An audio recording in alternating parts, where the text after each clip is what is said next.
So we're now on the last chapter in my book. It begins with V'hine acher kol ze adayin ein movin. Okay. I have it. Okay, but What page did you know? what page is that on, Hillel? It's on page 216. 216. Okay. But I do want to explain the last part of the previous paragraph. And I want to revisit the question that Rebbe asked in the last paragraph, which some of you weren't at. And it's a very important question that we have to ask ourselves every day. And that is, why did Hashem make it that the Yetzer Hara comes to a person at birth, and the Yetzer Tov only comes to a person at bar mitzvah, bas mitzvah? Like we say, it ain't fair. And we know Hashem is all just, all righteous, all proper. So at least if he didn't make the Yetzer Tov at the same time of the Yetzer Hara, at least he should make kind of the Yetzer Tov stronger than the Yetzer Hara. And outwardly, it doesn't seem that way. How do we know? Because as soon as a baby is born, it cries. As soon as a child understands sweets, it wants sweets. As soon as we know the high we get from honor and pleasure, we run towards it. And so we find throughout our lifetime that Kedusha, holiness, is secondary to goshmias, to material and physical. And the question is why? So again, we have a technical answer, because the Yetzer Hara has 12, 13 years on us, right? 12, 13 years of working away at us. And this question is a fundamental question in Judaism, in Yiddishkeit, in Torah.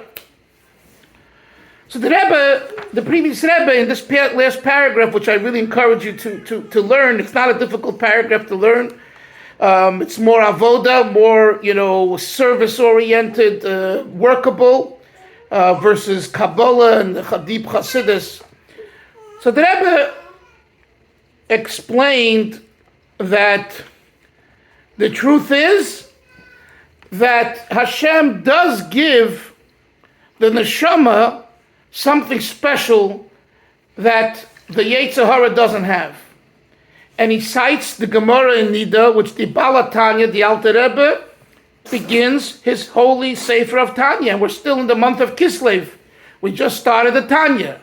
Tanya, B'Seif Peir Gimel de Nida, we learned at the end of the 3rd chapter of Nida, Mashbi and Oisoi, Tihi Tzadik Val Tirosho.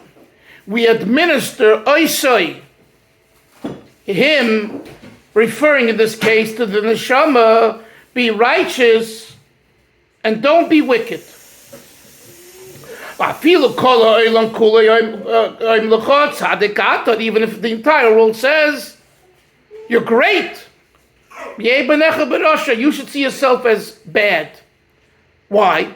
What do you mean? First of all, what does that mean? It means, in other words, not in the sense of bad, I'm evil, I'm bad. It means to say, I have to be on guard. Anyone that thinks they don't have to be on guard is making such a mistake. Okay? Because the Gemara says it. It's a Gemara. It's not Qasidas, it's not Musar, it's not Kabbalah, it's not Halacha, it's a Gemara. What does the Gemara say? The Gemara says that the sage was already at the end of his life, and he became, like on the last day, he had a heretical thought, and he became an apostate, a heretic. Because a person should never trust and believe in themselves that they are finished and nothing can move them and shatter them. And I just want to digress for a moment that this is so real. It really is. It just takes a little moment, one moment, to goof up, to mess up. And the Yetzer Hara can at one moment get into you, and that moment you lose control, and you're messed up.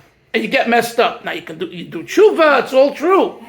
And this doesn't necessarily define you, but nevertheless, you have to be on guard. So the question is there something that God gives the soul, the neshama, that if we were to access it, it would protect us from these situations? So the answer is yes.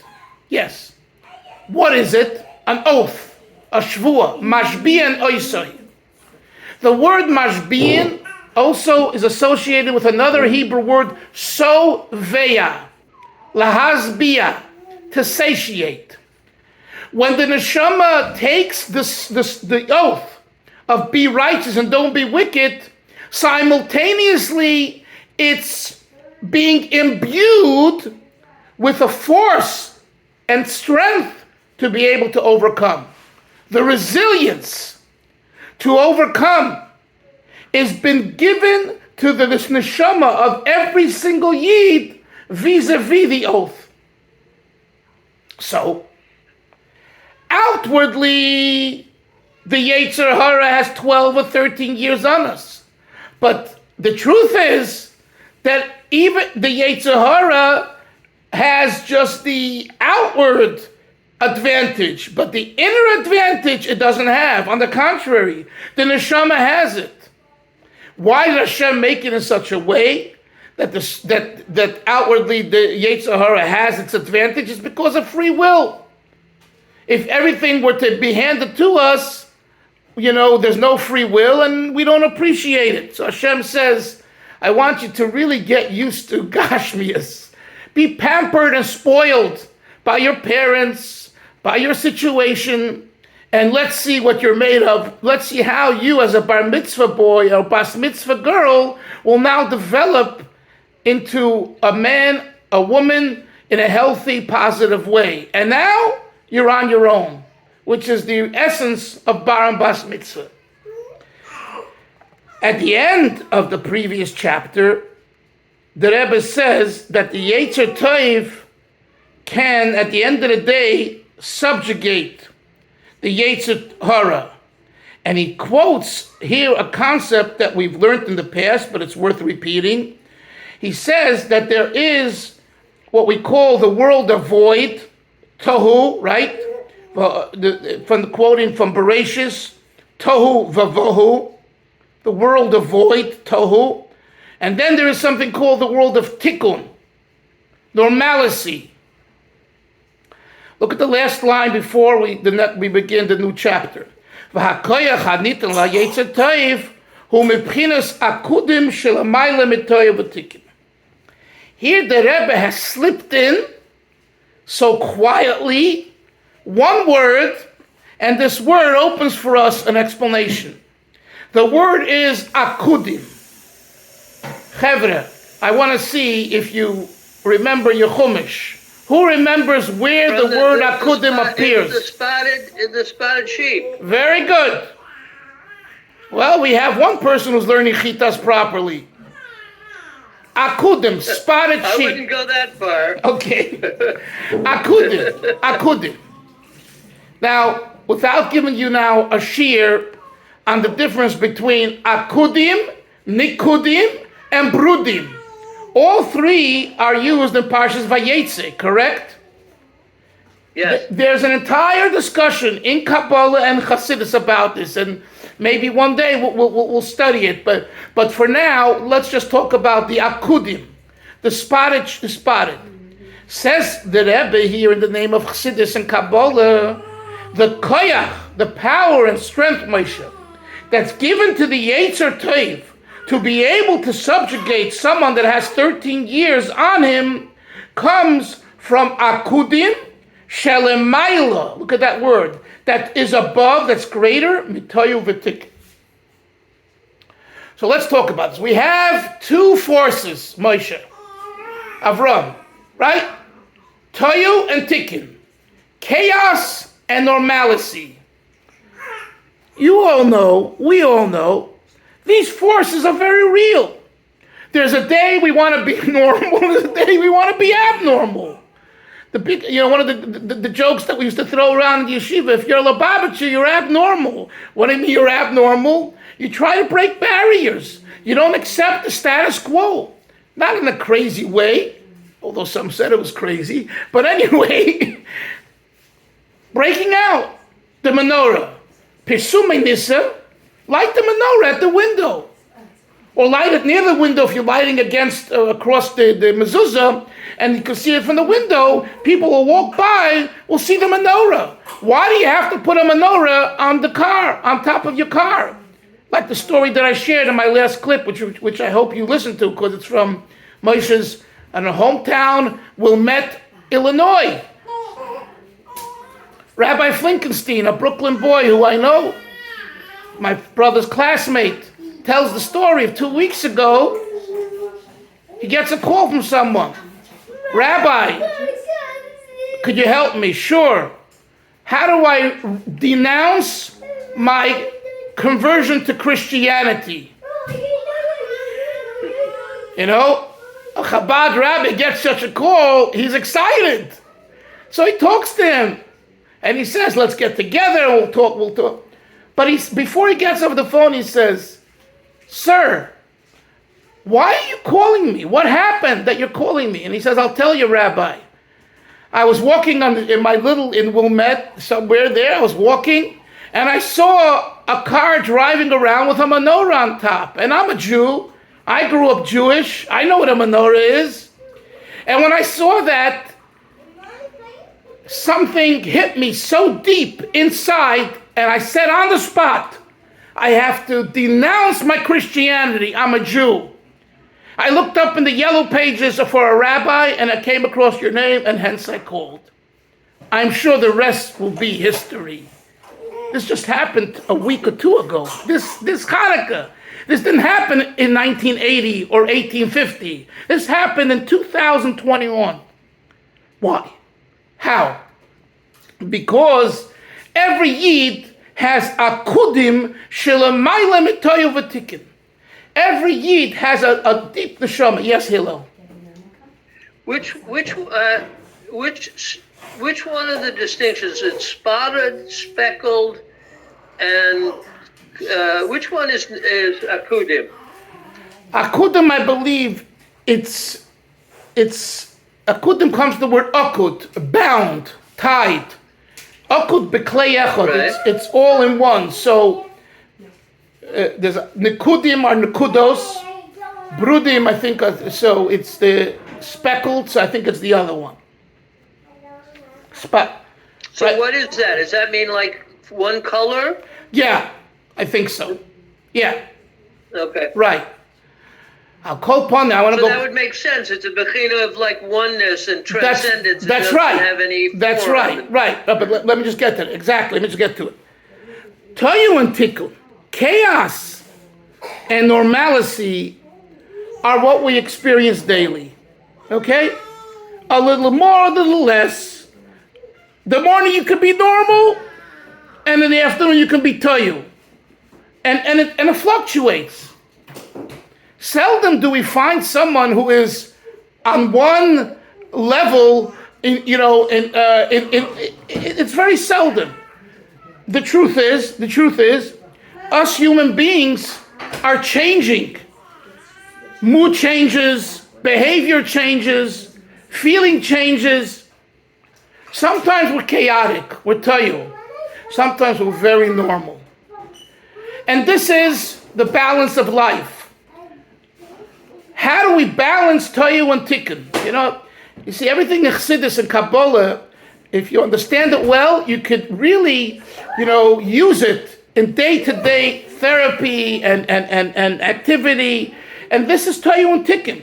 It's not, the world of toyu means, a world of Martians and people and issues that are, beyond us. No, the world of toyu means within ourselves. When we act in a way that's chaotic, we're expressing toyu. When we act in a way of tikkun, we're expressing tikkun. However, this toyu and tikkun challenge each other. Comes along the Rebbe, and therefore, in that scenario, the Yetzer Hara and the Yetzer Toiv are at each other's necks, and they're going at each other, and they're fighting with each other, and it's a mess. Says Qasidas, remember, you Jew, you have a neshama that was been satiated and been given what we call here Akudim, oneness. There is a place inside every Yid where their Toyu and Tikkun, as they are different than each other, are irrelevant.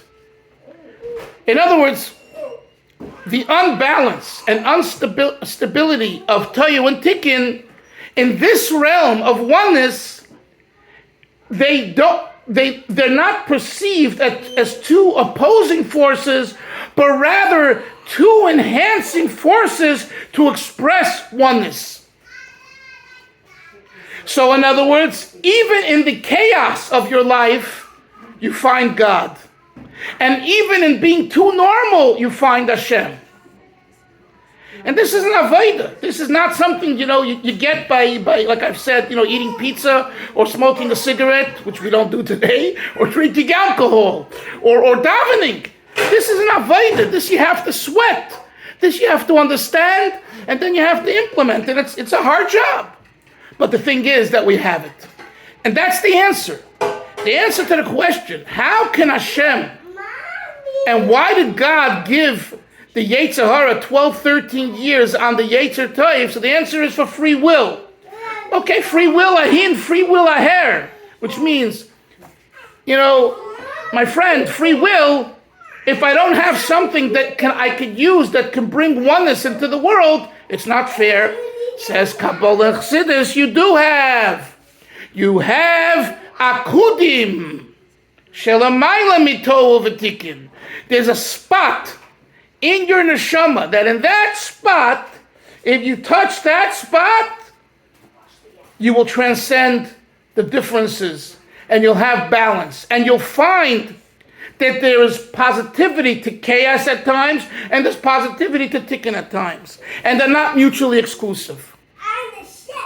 So yes, we do know, a type A personality, a type B. Most times, it's like it fluctuates and it goes against the style, but through healthy living, through Torah living, through avodah, the refinement of character, a person can come to a point where in every situation of their life, they're expressing the akudim, the one, the binding of soul to soul. So when during the year is this open to us? Ne'ilah. Open meaning in the sense that it's in public. Everyone is in shul, the Aron Kodesh is open, it's the Yechida Sheba Nefesh. But the truth is, we have Yechida, we have 5 levels. Nefesh, Ruach, Neshama, Chaya, Yechida. Yechida means oneness. So every single day of every breathing moment of a person's life, they have Yechida. The question is to access Yechida.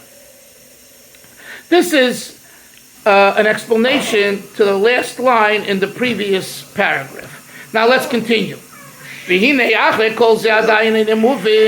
all this, it's still... Yes, Moshe. Sorry, for just to go back. No. They don't have to be sorry. Go ahead. While we're learning, I looked up the translation in the Bush of Akudim, Nekudim, Upluyim. So they translate here as Akudim as ringed ones. Nekudim are speckled ones, and Tuluyim are spotted ones.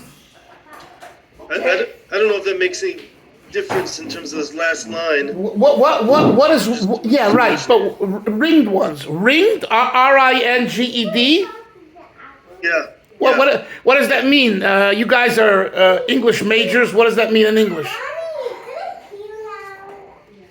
Well, I'm guessing it's like the band around ankles, the circles around the ankles, like the bands on the ankles. And That's interesting. Okay, again, but in Hebrew, the word Akut means bound, representing it's so tight, it's so connected, it's all one.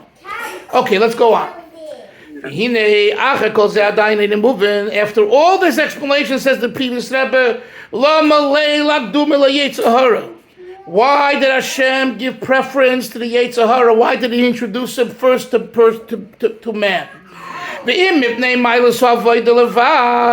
If the answer is so, we should get credit for our work, our effort.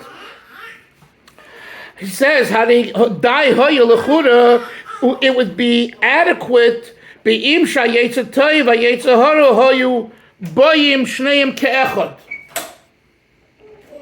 Let them come together and let's fight it out. Let's see who's stronger, Yetzer Hara or Yetzer Tov.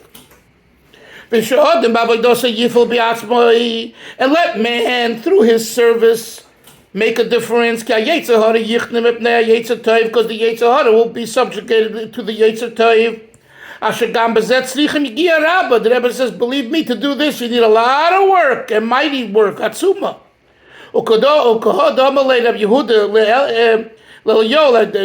Quoting the Gemara, HaKadosh Baruch Hu Ma'yama, what does God say? Amalei Eliyahu says to Rabbi Yehuda, HaKadosh Baruch Hu Aimer, B'schus ha'adam, in merit of man, that although lepesach ha'tzorevitz, the opening of sin, one goes forth, she Yetzer Hara machtia bal korcha, the Yetzer Hara comes out like a springing lion, a jumping lion, and kind of forces himself on you. A person's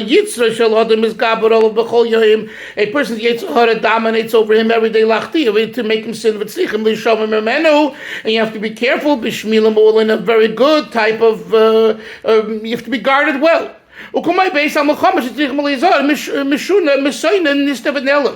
During war, you have to be careful from a camouflaged and disguised enemy, which is much worse than an enemy that you see clearly. Especially to subjugate and change the harsh midos of the Yetzer Hara. Need great work with much effort, for a long period of time. That the Yetzer Hara and its emotions, koshem be'etzim, are very, very powerful, very, very difficult. Right? You should be as soft as a stalk, the kosher ke'eres, and as hard as cedar ke'eres. This chazal is a reference to the Yetzer Tov and the Yetzer Hara. The Yetzer Tov hu rach kekona. A Yetzer Tov is as soft as a stalk. Hainu this galu shaloi who berabois seichel davka berakos. The revelation of the Yetzer Tov is soft. Rakam is soft and intellectual. V'chol dibura v'tainosav, and the entire words and position of the Yetzer Tov, who b'divrei chochma, involves words of intellect. In other words, there's logic to its position. Valderech, as the Chazal say, divrei chachamim, the words of the wise, asher benachas nishmai, are heard softly, pleasantly, nachas. You're right, he says, that the words of Chachamim are heard pleasantly, but inside there is a tokef, a strength, a kind of an inner stubbornness that you will not be able to shake me away from my belief in God. Therefore, that's why even someone who by nature is soft can withstand something that is kosher, that is difficult. Because, in other words, the inside of someone who we would call a softie, the real healthy soft personality, inside is very, very strong. In other words, this isn't a nebuch. This is someone who inside is as strong as it gets. Outwardly, they have a nice demeanor, a soft demeanor. Says the Rebbe, this is what I said earlier. This is the very essence and core of the person.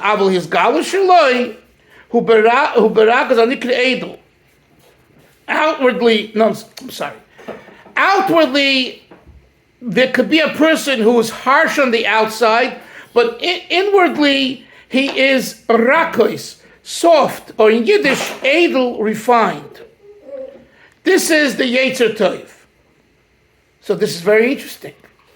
In other words, when you look at a person, Yoni, who outwardly, let's say, is aggressive, so you right away tend to say, oh, this is a person who's dominated by the Yetzer Hara.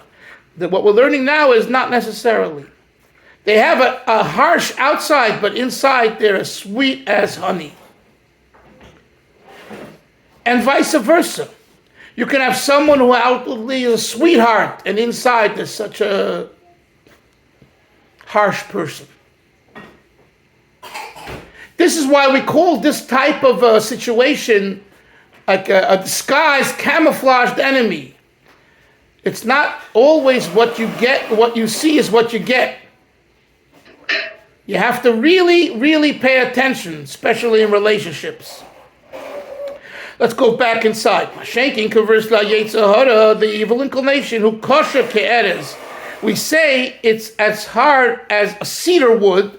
Baal midas kosher v'tkifim b'yoser. The Yetzer Hara is a very difficult character, very passionate and aggressive. This is the difference between character and emotions within man and within an animal. The midas adam, character within man, midas chazak is, although a person has strong character, nevertheless, they're guided by the mind. They're directed by the mind. Mind over matter. Sometimes the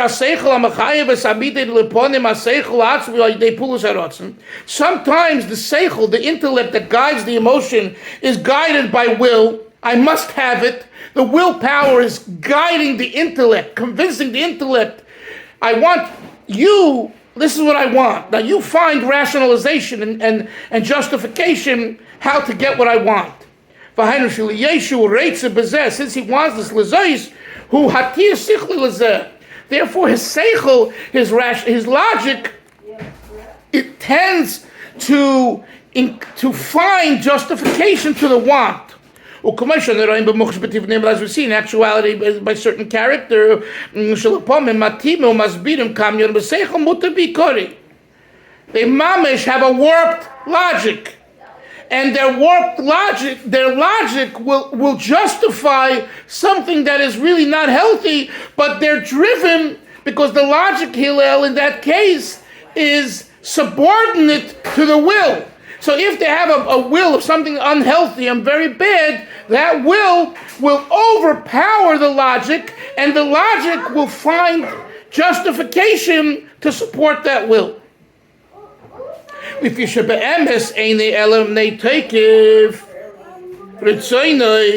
truth of what's going on here is the person's will is in full force. And Ratzon is so, the willpower is so strong that it can bend, incline, force the seichel to do it its way. This is a question, a rhetorical question. So he says, this is the retort. Nevertheless, but however, the overall idea that intellect does have an impact on the emotions, the fact that the character has something that can impact them, and ubahem, not only can it impact them from the outside, but inside, this weakens their very core essence, that they feel very soft. This is all the midos of a human being. In comparison, he says, "L'gabe midas habal chai," to the midas of animals, shei midas takivim v'chasekim be'etzem usim, that are very, very powerful. V'yetzahara hu bahami be'etzem usim. The yetzahara is an animal in its very core.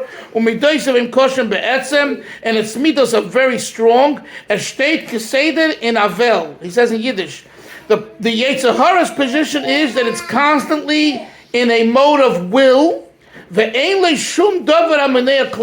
nothing will prevent it from getting its will. Im Kain, he concludes, he goes back to his question, if this is the case, why did Hashem put that a person, the Yetzirah, should accustom and make habitual the person to do ways of deception, and only afterwards, that Hashem gives him the Yetzer Tov, which through it, and through the assistance given to it from above, it can make a difference. The kids are up here. I do have to finish now because it's becoming a little Toyodik here. Toyo is overtaking Tikkun. So tomorrow I'm moving over to my son, and we'll have my own room there, so I'll be able to have quiet more. So please forgive me. Yes? Just one quick thought before you go. I just noticed that the word akudim, and the Rebbe uses the word akdume liyetzahara. They both have the word kedem in it. Right, but there's one has an aleph, one has an ayin. That's right. It's two different words. I understand, but they both have the word kedem in it. Kedem in it, but okay. The letters of kedem. Okay, but abdume, by the way, I think is Aramaic, because in Hebrew it'd be kedima. Akudim, but I hear what you're saying. Kevin, have a good day. We'll see everyone tomorrow. Zaygazot, shalom. Bye bye. Take care. Bye-bye.